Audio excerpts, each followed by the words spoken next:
Olá, amigos, bom dia, que a paz de Jesus esteja conosco hoje e sempre.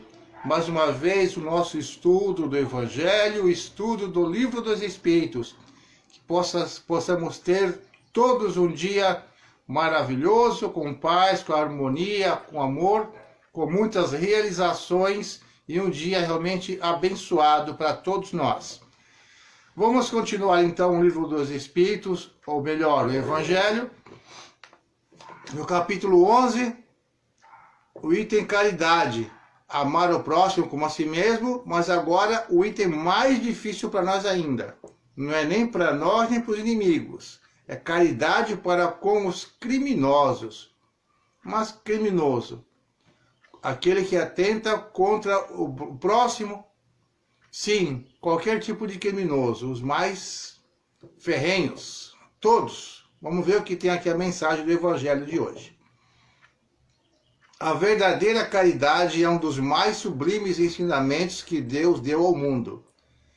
Deve haver entre os verdadeiros discípulos de sua doutrina uma fraternidade completa.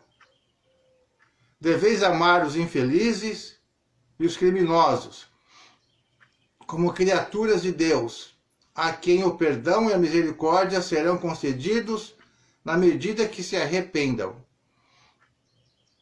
Assim como acontecerá a vós em relação às faltas que cometeis contra a sua lei. Tende sempre em mente que sois mais repreensíveis e mais culpados que aqueles a quem recusais o perdão e a comiseração, pois muitas vezes eles não conhecem a Deus como vós o conheceis, e ser-lhes-á pedido menos que a vós. Não julgueis, ó caros amigos, não julgueis, pois o julgamento que usardes ser-vos-á aplicado ainda mais severamente, e tende necessidade de indulgência para os pecados que cometeis sem cessar. Não sabeis que há muitas ações que são crimes aos olhos do Deus de pureza e que o mundo não os considera sequer faltas leves? A verdadeira caridade não consiste apenas na esmola que dais, nem mesmo nas palavras de consolação com as quais podeis acompanhá-la. Não é somente isso o que Deus exige de vós. A caridade sublime ensinada por Jesus consiste também na benevolência sempre concedida em todas as coisas que concedeis ao vosso próximo. Podeis também exercer essa sublime virtude em relação a muitos seres que não precisam de esmolas, mas sim de palavras de amor, consolação e encorajamento que as conduzirão ao Senhor. Digo ainda que estão próximos os tempos em que a grande fraternidade reinará neste globo. A lei do Cristo é a que irá reger os homens. Só ela será o freio e a esperança, e conduzirá as almas às moradas felizes. Amai-vos, pois, como filhos de um mesmo Pai. Não façais diferença entre os homens, não façais diferença entre os outros infelizes, pois é Deus quem quer que todos sejam iguais. Não desprezeis ninguém. Deus permite que grandes criminosos estejam entre vós, para que vos sirvam de ensinamento. Logo, quando os homens forem levados às verdadeiras leis de Deus, não mais haverá necessidade desse tipo de ensinamento. E todos os espíritos impuros e revoltados serão dispersados com suas tendências em mundos harmonicamente inferiores. Deveis a esses de quem vos falo o socorro de vossas preces. Esta é a verdadeira caridade. Não é preciso dizer de um criminoso, é um miserável, é preciso expurgá-lo da terra. A morte que se lhe inflige é muito amena para um ser como este. Não é assim que deveis falar. Olhai Jesus, vosso modelo, o que diria se visse esse infeliz junto de si? Lamentá-lo-ia, iria considerá-lo um doente muito miserável, estender-lhe-ia a mão. Vós, na realidade, ainda não podeis fazer isso, mas podeis ao menos orar por ele, assistir seu espírito durante os instantes que ainda deve passar na terra. Se orardes com fé, o arrependimento pode tocar-lhe o coração. Ele é tão vosso próximo quanto o melhor dentre os homens. Sua alma, desgarrada e revoltada, foi criada como a vossa, para aperfeiçoar-se. Ajudai-o, pois, a sair do lamaçal e orai por ele. Essa mensagem foi passada por Elisabeth de France Le Havre, 1862. Então, essa mensagem nos traz também um pouco que fala da regeneração, logo no começo, quando diz que estão chegando os tempos em que a justiça, a caridade, a lei de Deus vai permanecer, vai ser colocada na terra. Esse tempo é o tempo do Espírito, não é o tempo humano. Tanto é que essa mensagem foi passada em 1862 e ainda não está plenamente como está falando aqui, porque é o tempo divino, não o tempo humano. E aqui na segunda parte já está acontecendo, né? A gente fala que o Espiritismo ensina que quem não estiver compatível com o planeta vai sendo colocado em outras moradas compatíveis, ou seja, a mudança para outros planetas daqueles que não acompanham a evolução de amor do planeta Terra. E nós vamos então parar aqui no item 14 do Evangelho, amanhã a gente continua no item 15 e vamos falar um pouquinho do Livro dos Espíritos então, ok? Vamos lá. Livro dos Espíritos, livro 2º, capítulo 6, a vida espírita, o item 9, comemoração dos mortos, funerais, ou seja, a comemoração do Dia dos Mortos, finados, que a gente sempre faz aqui no planeta Terra. Questão 320. Os espíritos são sensíveis à saudade dos que os amavam na Terra? Resposta: muito mais do que podeis julgar. Essa lembrança aumenta-lhes a felicidade se são felizes, e se são infelizes, serve-lhes de alívio.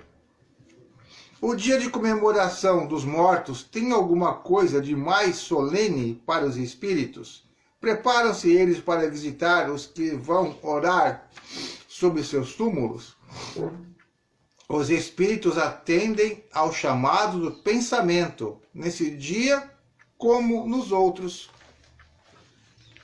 Qualquer dia que você pensar, ele vai sentir o teu pensamento, se estiver na mesma sintonia. Por isso que a gente sempre recomenda não ficar pensando naqueles que partiram a todo instante, porque eles também têm muitos afazeres para cumprir onde estão no plano espiritual. Ou então, quando é recente, o desencarne, muito provavelmente estarão passando por tratamentos espirituais, assim como em nossos hospitais aqui, e o pensamento constante pode interromper o tratamento, ou seja, o pensamento atrai os espíritos como um imã potente, e eles às vezes não sabem nem como, e de repente são arrastados para o nosso lado, e a gente acaba atrapalhando. Por isso que a gente fala que o pensamento é muito importante, devemos estar sempre vigiando esse pensamento. 321A. Esse é para eles um dia de reunião junto às sepulturas? Reúnem-se em maior número nesse dia, porque maior é o número de pessoas que o chamam, mas cada um só comparece em atenção aos seus amigos e não pela multidão dos indiferentes. 321B.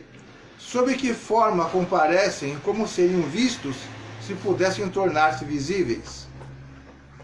Aquela pela qual eram conhecidos em vida. 322. Os espíritos esquecidos, cujas tumbas não são visitadas por ninguém, comparecem apesar disso e sentem algum desgosto por não verem nenhum amigo lembrar-se deles? Resposta: que lhes importa a terra? Somente pelo coração se prendem a ela. Se não mais o amam, nada mais há que faça o espírito voltar à terra. Ele tem todo o universo pela frente. Simples, né? Mas nem tanto, porque o pessoal esquecer dos outros deve ser um pouco assim chatinho, né? Mas ele vai vendo que o tempo passou demais e que ele precisa continuar trabalhando para a sua evolução, para o seu crescimento, e vai tomar essa decisão mais cedo ou mais tarde. 323. A visita ao túmulo proporciona mais satisfação ao espírito do que uma prece feita em sua intenção? A visita ao túmulo é uma maneira de se manifestar que se pensa no espírito ausente. É a exteriorização desse fato. Eu já vos disse que é a prece que santifica o ato de lembrar. Pouco importa o lugar, se a lembrança é ditada pelo coração. Ou seja, é mais um ato exterior. O que realmente vai chegar é o pensamento, a prece, o desejo de que a pessoa, o espírito esteja bem. 324. Os espíritos das pessoas homenageadas com estátuas ou monumentos assistem às inaugurações e as veem com prazer? Muitos as assistem quando podem, mas são menos sensíveis às honras que lhes atributam do que às lembranças. Existem alguns casos relatados nos livros espíritas que a pessoa é tão apegada ao poder, tão apegada ali à sua aparência, que foi feita estátua e ele ficou ali venerando a própria imagem, aquela estátua, e ficou alguns séculos, alguns anos preso ali e deixou de seguir para o plano espiritual. Com certeza é uma faca de dois gumes, é muito perigoso a pessoa se apegar demais ao orgulho, à vaidade, ao poder, e essa estátua pode prendê-la um bom tempo ali junto à imagem, com certeza. 325. De onde podem vir para certas pessoas os desejos de serem enterradas antes no lugar do que em outro? Voltam a ele com mais satisfação após a morte? E essa importância dada a uma coisa material é sinal de inferioridade do espírito? Resposta: afeição do espírito por certos lugares, inferioridade moral, o que representa um pedaço de terra mais do que outro. Para o espírito elevado, não sabe ele que a sua alma se reunirá aos que ama, mesmo que os seus ossos estejam separados? É falta de conhecimento também do espírito, achar que tem que ser enterrado em tal lugar, em tal cidade, porque ele gostava mais, junto com as pessoas que ele ama, porque o espírito é uma coisa, o corpo é outra. O que vale mesmo é o sentimento, a união pelos laços do espírito, o amor. Então, às vezes, esses desejos são por falta de conhecimento, não porque o espírito é inferior, mal, mas porque ele não tem esse conhecimento ainda. A partir do momento que ele adquire esse conhecimento e passa a acreditar realmente, ele pouco vai se importar se vai ser enterrado no cemitério A, B, C, cidade tal, ou outra qualquer, ou se não vai, ou se vai ser cremado, para ele nada importa, porque ele sabe que o espírito que é realmente a única coisa que importa. A vida após a morte vai ser ligada pelo amor, pela sintonia, pela energia. O demais fica aqui na Terra. 325A. A reunião dos despojos mortais de todos os membros de uma família deve ser considerada como futilidade? Resposta: não, porque é um costume piedoso e um testemunho de simpatia pelos entes amados. Se essa reunião pouco representa para os espíritos, é útil para os homens. Suas recordações se concentram melhor. Ou seja, mais uma vez, para o ser encarnado, é importante porque ele tem esse sentimento de união, de família, mas como espírito não tem nenhuma importância. 326. A alma que volta à vida espiritual é sensível às honras que tributam aos seus despojos mortais?